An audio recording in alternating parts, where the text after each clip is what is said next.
أعوذ بالله من الشيطان الرجيم. بسم الله الرحمن الرحيم. يا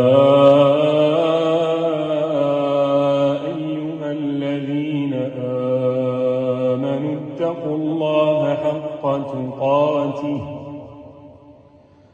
ولا تموتن إلا وأنتم مسلمون. واعتصموا بحبل الله جميعا ولا تفرقوا واذكروا نعمة الله عليكم إذ كنتم أعداء فألف بين قلوبكم فأصبحتم بنعمته إخوانا وكنتم على شفا حفرة من النار فأنقذكم منها كذلك يبين الله لكم آياته لعلكم تهتدون.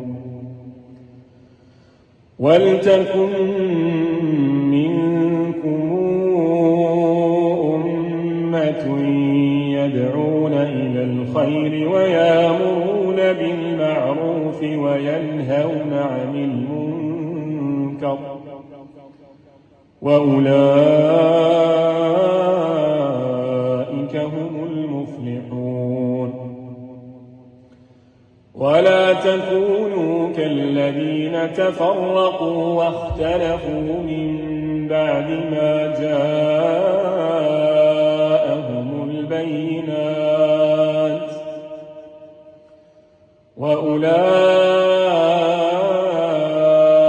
لهم عذاب عظيم.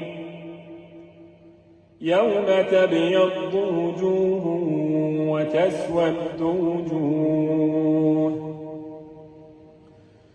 فأما الذين اسودت وجوههم أكفرتم بعد إيمانكم فذوقوا العذاب بما كنتم تكفرون. وأما الذين ابيضت وجوههم ففي رحمة الله هم فيها خالدون. تلك آيات الله نتلوها عليك بالحق وما الله يريد ظلما للعالمين. ولله ما في السماوات وما في الأرض وإلى الله ترجع الأمور. كنتم خير أمة أخرجت للناس تأمرون بالمعروف وتنهون عن المنكر وتؤمنون بالله. ولو آمن أهل الكتاب لكان خيرا لهم منهم المؤمنون وأكثرهم الفاسقون.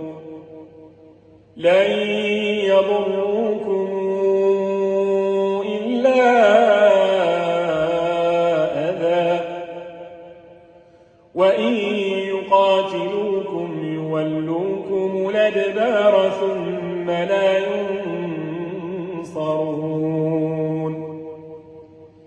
ضربت عليهم الذلة أينما ثقفوا إلا بحبل من الله وحبل من الناس وباءوا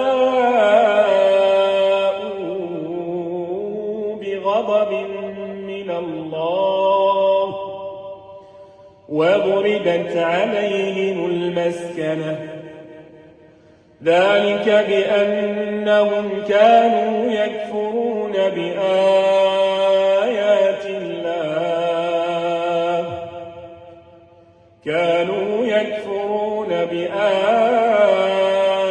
الله ويقتلون الأنبياء بغير حق ذلك بما عصوا وكانوا يعتدون صدق الله العظيم.